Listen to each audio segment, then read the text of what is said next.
Hi, my name is Melissa van Dijk, and in this video I'm going to show you how you can use Paula's Choice Clinical 1% Retinol Treatment. And at first I want to go over some general information, then I want to share with you a frequency guide, some example skincare routines, and lastly show you the application on my face. Now this video is based on my knowledge as well as my experience while using the product. Now retinol is an anti-aging ingredient. It is actually a cell communicating ingredient that can help you to create healthier newer skin cells while it helps to let go of the dead skin cells quicker. So it speeds up the cell turnover, which then can help you to improve signs of aging such as fine lines and wrinkles, textured skin and dullness. And it does not only contain retinol but at the same time peptides and vitamin C, which help to support the retinol and act as anti-aging ingredients as well, where vitamin C at the same time is a brightening ingredient, so it's great if you're battling with surface hyperpigmentation to even it out. And so overall we are working with a great anti-aging zone that's suitable for all skin types, and you're going to use it in your evening skincare routine only. Now what you have to keep in mind is the strength of this retinol treatment. So you can get on the market several strengths of retinol treatments, and 1% of retinol is the highest that you can get over the counter, which means that the higher up you're going in strength with your retinol, the more likely you can come across sensitivity, which can be avoided if you know what to look for and how you're going to adjust your frequency so that you can reduce the likelihood of experiencing it. Now, some side effects are easily manageable with a moisturizer, which would be dryness as well as flakiness. And so if you have or come across dryness and flakiness, you can adjust it with a moisturizer to keep it back in balance, because retinol can make the skin drier. So with this treatment, I highly recommend working with a moisturizer afterwards to balance it out, because it will come you will experience dryness sooner or later. But there are other side effects that can occur, which is redness, a sunburn-like feeling, and maybe stinging and burning, which can be reduced and adjusted when using the product less often. So this is where the frequency on how often you're going to use it plays a big role, and then you need to adjust it if you should come across. And the last point would be weird looking pimples, which look like little wounds. Those are reddish, kind of like this disgusting pimples. They do not look like usual acne, and they are quite painful. And this is a sign of that you either have used it too often, or that the current strength of retinol that you're using, that it's too intense for your skin and that you need to go with a lower percentage. And so this doesn't, well, you can argue, well, can you purge from a product? Yeah, maybe you can experience purging, but purging should go away after several weeks of introducing a new product in your skincare routine. However, if it does not go away, my best advice would be stop immediately, because it won't get any better. It's the strength that probably is causing it. And this is my own experience with this retinol treatment as well. I always get it. Doesn't matter how less often I'm going to use it. I believe that it is the strength overall. And so this is those are the signs of sensitivity and irritation that can occur, where you need to look out for. Now this is where the frequency also plays a big role, and therefore my best advice would be, especially if you're being new to retinol in general, use it the first time once per week for several weeks before thinking of using it more often, because retinol has a delayed response, meaning you won't see those signs of irritation right away. They can happen 3 to 4 days later based on how retinol works.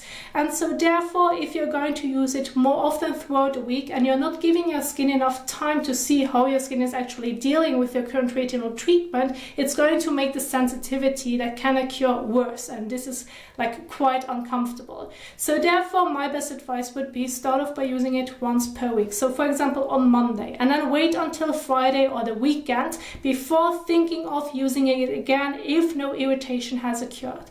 If irritation has already occurred, then it is probably due to the strength, because that one is pretty intense. It's by far the most strongest 1% retinol treatment that I have used based on all the other skincare products that I'm trying. So therefore I really recommend being careful.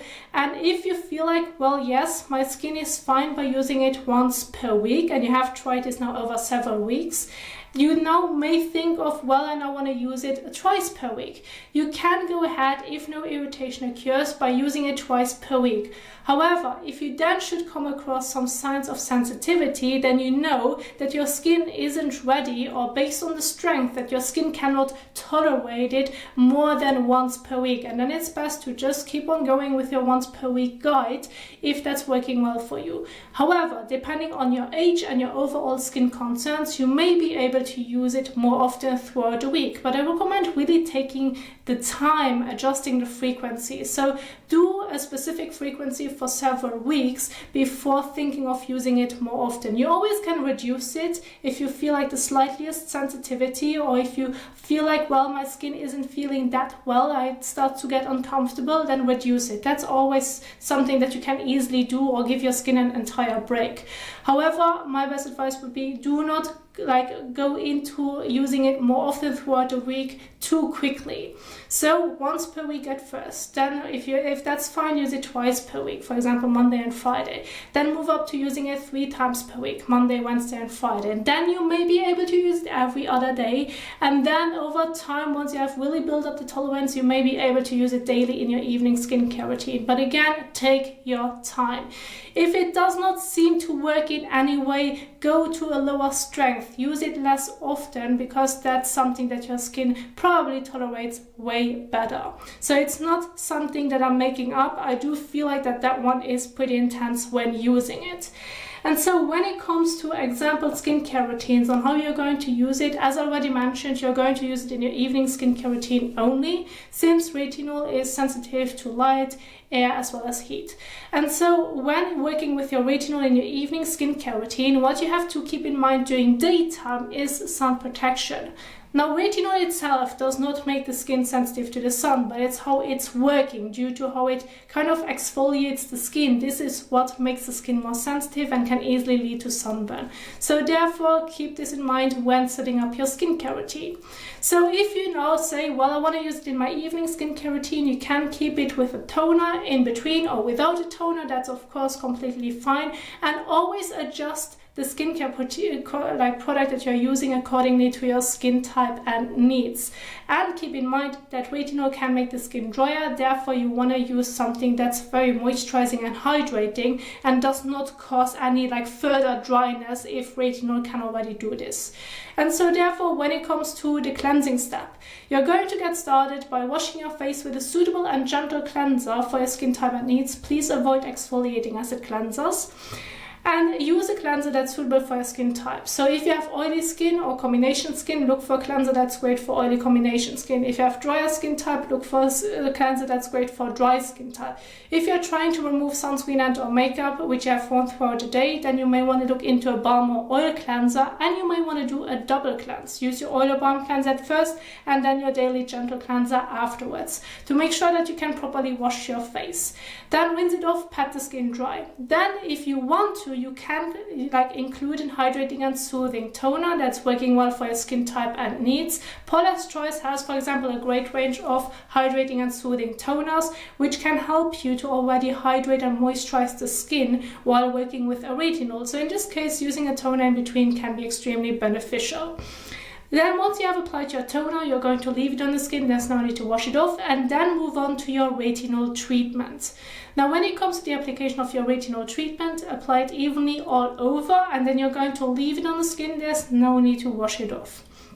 And then lastly, follow with a moisturizer that's suitable for your skin type and needs, so that you can properly balance it out. And then this would be an example of an evening skincare routine. In the evening, there's no sun protection needed. However, the next day when waking up, the two most important steps that you should do is washing your face, either with water or again a gentle cleanser, and then follow with sun protection, which can either be a moisturizer that already contains SPF, or use a moisturizer and then follow with your regular sunscreen afterwards, or your regular sunscreen if you feel like this is already moisturizing enough. So of course you need to balance it out, but you can balance the dryness that your retinol may cause with a moisturizer that you can use during daytime and or in the evening, so that you know how you can work with it. Now, this would be an example of a morning and or evening skincare routine to really simplify it and keep the focus on the retinol treatment, what's important to do when using it. Now, another point that I do want to make is exfoliating acids. As already mentioned just earlier, please do not use exfoliating acid cleansers in the same routine when using your retinol. And the same would apply to exfoliating acid mask and leave-on exfoliating acids. I believe that leave-on exfoliating acids and cleansers are the most popular ones that you can easily find, so therefore I want to keep my focus on them. Now, when it comes to exfoliating acids, they can be called toners, they can be called liquids or even serums, and sometimes you can even find exfoliating acid creams. And so if you aren't sure what to look for when it comes to exfoliating acid words on how you can identify what you have at home, then I do want to quickly go over them so that you have a better understanding of what it is and how you can tell what you have at home. Because if you are using exfoliating acids and retinols in the same routine, or even doing the same week, depending on the strength of retinol that you're using and your skin tolerance, this can really cause sensitivity, which is very unpleasant. Therefore, again, my best advice would be when using Paula's Choice 1% retinol treatment, it's best to not work with an exfoliant at all during the first weeks until you figure out how your skin is going to respond to the retinol. And if you know what frequency works really well for you, and you may want to use an exfoliant during the same week, then use it when not using your retinol, so that you can minimize the risk of experiencing sensitivity. So exfoliating acids, I have 3 examples right here, would be, for example, the ordinary glycolic acid 7% toning solution. Now, glycolic acid is an AHA, so what to look for? Well, sometimes you can see on exfoliating acid products that they say it's an AHA cream, it's an AHA serum, it's an AHA liquid or even toner. AHA is alpha hydroxy acid, and under that category you have several alpha hydroxy acids, and the most common ones are glycolic acid, as well as lactic acid and mandelic acid. So if you can see those on the front of your bottle and they even tell you a percentage, then please do not use them in the same routine when using retinol. Avoid this. The same would apply to BHA, which is salicylic acid. Paula's Choice has their famous BHA liquid exfoliant. Please do not use exfoliating acid products in the same routine when using a retinol. And again, best would be avoid using them at all during the first weeks. You may be able to include them later on, but then again, adjust the frequency so that you're not going to overdo it. Because retinol kind of exfoliates the skin already, because it speeds up the cell turnover, so therefore you want to really balance it out. And then think of, do you really need to use an exfoliant when you're already working with a retinol? So those are like the points that I do want to mention when using it, so that you will have the best experience possible. But other than that, you are fine to exchange the cleanser to any gentle cleanser which you may have at home that does not dry out your skin or irritates your skin. Same would apply to your moisturizer as well as hydrating and soothing toner. If it feels gentle on the skin, hydrating and soothing, that's what you can go for, and then include it while using your retinol treatment. And so if you find the example skincare routines helpful, you can download them in the description box down below and go over it in your own time to have a better understanding of how you can set up your skincare routine. But for now, I really want to keep my focus on the entire application. So as you can see, I have set up an example evening skincare routine using Paula's Choice products, but of course, if you have other ones at home, just exchange it. It won't change the step itself. So we are going to get started with the first step, which is now washing your face with a suitable cleanser for your skin type and needs. I'm going to use Paula's Choice Oil Reducing Cleanser, which is, for example, great for combination to oily skin. Again, this is just an example. If you have a different one at home, please make sure to read on the back of the packaging on how you should use your cleanser. Do you have to apply it on dry skin, on wet skin, and how do you need to remove it? This is really important, and adjust it accordingly to what it tells you on the back of the packaging. And can you use it around the eyes, or should you avoid the eye area? So if it does give you specific instructions, please follow that specific guide. So in this case, I need to apply the cleanser on wet skin. So this is now what I'm going to do. I'm going to wet my face, neck and hands with lukewarm water to warm water, and then I'm using a bit of the cleanser and applying it on wet skin. You can wash your face above the sink or take the cleanser with you in the shower, whatever works the best for you. Just make sure that you can properly wash your face and rinse off the cleanser completely so that there's no residue left. So let's go ahead and do this.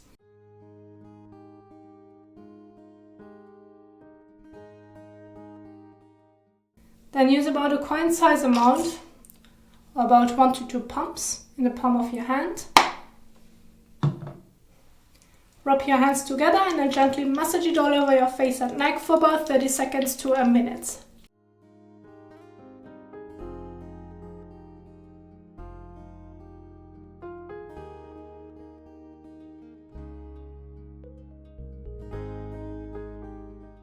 So, and once you have massaged the cleanser all over your face and neck, you can go ahead and remove it. In this case, again, I need to rinse it off with lukewarm water to warm water. And you can do this by just using your hands. However, if you have difficulties removing the cleanser properly off the skin, or you may have worn makeup and or sunscreen throughout the day, you want to make sure that everything comes off. My best advice would be use a soft and fresh washcloth, which you can wet in between, and this can help you to remove it a bit better.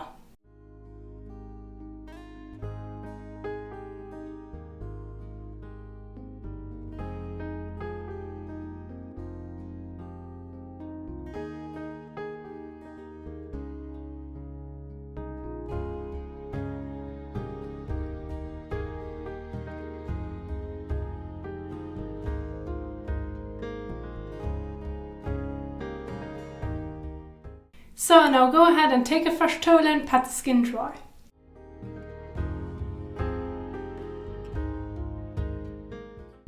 So once you have pat the skin dry, you can immediately move on to the next step, which is applying Paula's Choice 1% Retinol Treatment. However, in case you plan on using a toner in between, you can go ahead and do so. Use the toner after your cleansing step, but before applying your retinol treatment.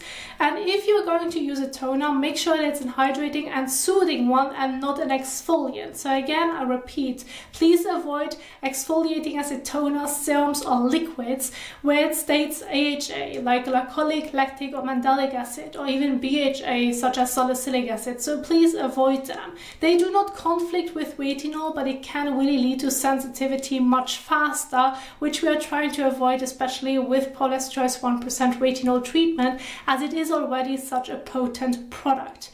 And so if you're planning on using a toner, make sure that you're using one that's working well for your skin type and needs. Paula's Choice has a great range for different skin types, and I have 2 examples right here for very dry skin or for combination to oily skin. And I'm going to use Paula's Choice Pore-Reducing Toner with niacinamide as an example. When using your toner, in this case I have to give it a good shake. And then if your toner has an opening where you can pour out some liquid, then you can either pour it out in the palm of your hands using between 5 to 8 drops to give you like a general idea of how much you can use. You can adjust it. If your toner has a thicker texture, use a bit less. If your toner has a thinner texture, you may want to use a bit more. Then rub your hands together and gently apply it over your face and neck. However, you can also go ahead and apply it with a cotton pad, which is of course totally up to you on what you prefer to do. And when using it on a cotton pad, please do not soak up the entire cotton pad, but use enough that you can evenly apply it all over, but at the same time your skin shouldn't feel completely wet. It should feel slightly damp so that you can feel that you're able to blend the product like evenly all over and that the product is able to absorb into the skin, and it should not sit on top of the skin surface. So when applying your toner, apply it evenly over your face and neck, and please make sure to not get it into your eyes nor into your mouth. If that's the case, rinse it with water, and please do not use it on top of your eyelids where it still can get easily into your eyes. But for the rest, go ahead and gently swipe it all over.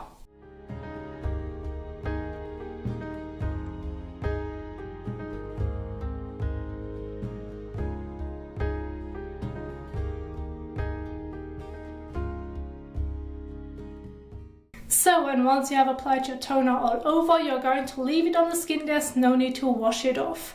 Now you can give your toner about 30 seconds to a minute in between so that the product is able to fully absorb into the skin before moving on to the next step. However, if it already absorbs much faster, then of course there's not really a need to wait in between. Just immediately move on to the application of your retinol treatment. Now, when applying Paula's Choice 1% Retinol Treatment, what you have to be careful of is with sensitive areas, such as the eye area, the corners of your nose, as well as the corners of your lips and your actual lips. So when doing the application, you can evenly use it all over. But if you know that, for example, as for me as well, you can get a bit of redness and dryness around your nose, like right here, then my best advice would be avoiding that part, because this can again lead to more dryness and more redness, which then starts to become quite painful. The same would apply to your actual lips and the corners of your lips, so please be careful with that part as well. And please do not use it on top of your eyelids, and be careful with the corners of your eyes, because again, those are sensitive areas which can end up with excessive dryness and redness, so that it becomes painful quite quickly. So please avoid it and be careful when using it. Now with this retinol serum, it does not really say anything that you should avoid the eye contour, because technically you can use it on the eye contour, which is this part right here. I mean, you can get like fine lines and wrinkles as well on the eye contour, which I do completely understand. However, when it comes to the eye contour, like the entire eye area is way more sensitive than the rest of your face as well as your neck. So therefore, when using it on the eye contour, either balance it out with a nice moisturizer or maybe an hydrating eye cream, so that it's less irritating on sensitive like areas like the eye contour, or use it less often on the eye contour as you would use it over your face and neck. So there you have different like possibilities on how you can adjust it, because once you experience like the sensitivity and dryness around the corners of your eyes or on the eye contour, you know what I'm talking about. But I'm here to help you so that you know a guide on how you can avoid it, so that you will not get to that stage. But again, this is what can happen because it's a 1% retinol treatment, which can cause more sensitivity faster. And so when applying it, it has a pump, so use between 1 to 2 pumps for your face and neck. Now you can adjust it, however I recommend not overdoing it. Use enough so that you can evenly and thinly apply it all over your face and neck, maybe your décolletage as well. If you're going to include your décolletage, you need more than 2 pumps, that for sure. So adjust it. However, it should be able to somewhat absorb into the skin. It shouldn't fully sit on top of the skin, and it's not like a moisturizer. This is not your moisturizer, because if you're going to use the amount with this one as you would use with a moisturizer, depending on your skin type and what you prefer feeling wise, then it's going to cause irritation as well. So please be mindful when applying it to the skin. So about that much, more or less. And then apply it evenly over your face and neck.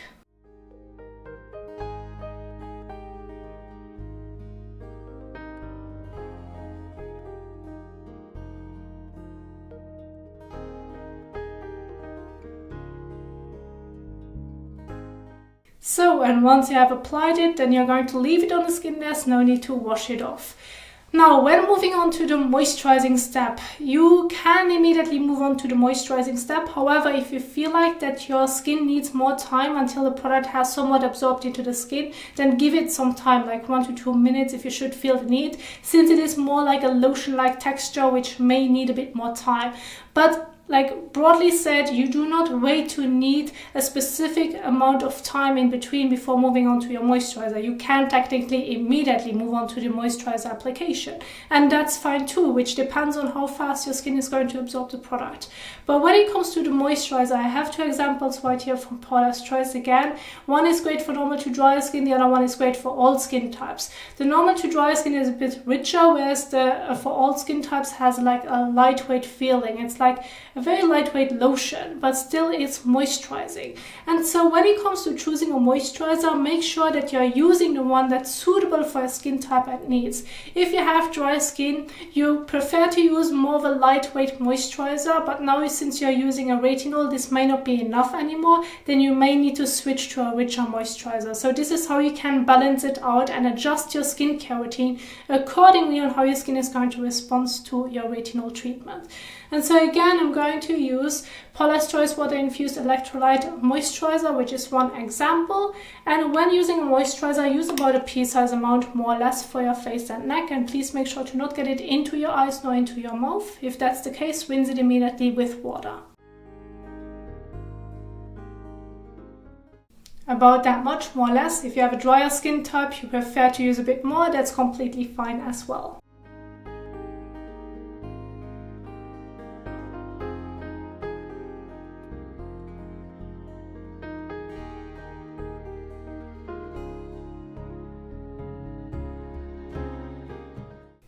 So, and once you have applied your moisturizer all over, you're going to leave it on the skin. There's no need to wash it off. And this is going to be the last step in your evening skincare routine.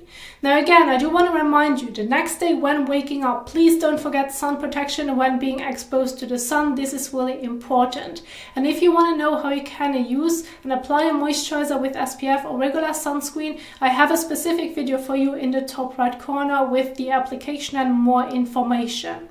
Now I do want to quickly get into the retinol part again. Since we're working with retinol, generally speaking, it isn't advised to use retinol or retinoids when being pregnant or breastfeeding. However, for the best advice, please contact your doctor to get more out of it so that you know how you can work with it or what you may be using instead if you're being concerned with signs of aging, so that you're making sure that everything goes safely. Now this is what I wanted to share with you on how you can use Paula's Choice Clinical 1% Retinol Treatment. I do hope that you enjoyed it. However, if you now want to know more about skincare and you want to see the different applications, I have several videos on my YouTube channel and I'm going to link some of them at the end of this video so that you can keep on watching. If you enjoyed this video, please don't forget to give it a thumbs up as well as share it. And thank you so much for watching, and I will see you soon in the next one. Happy skincaring. Bye!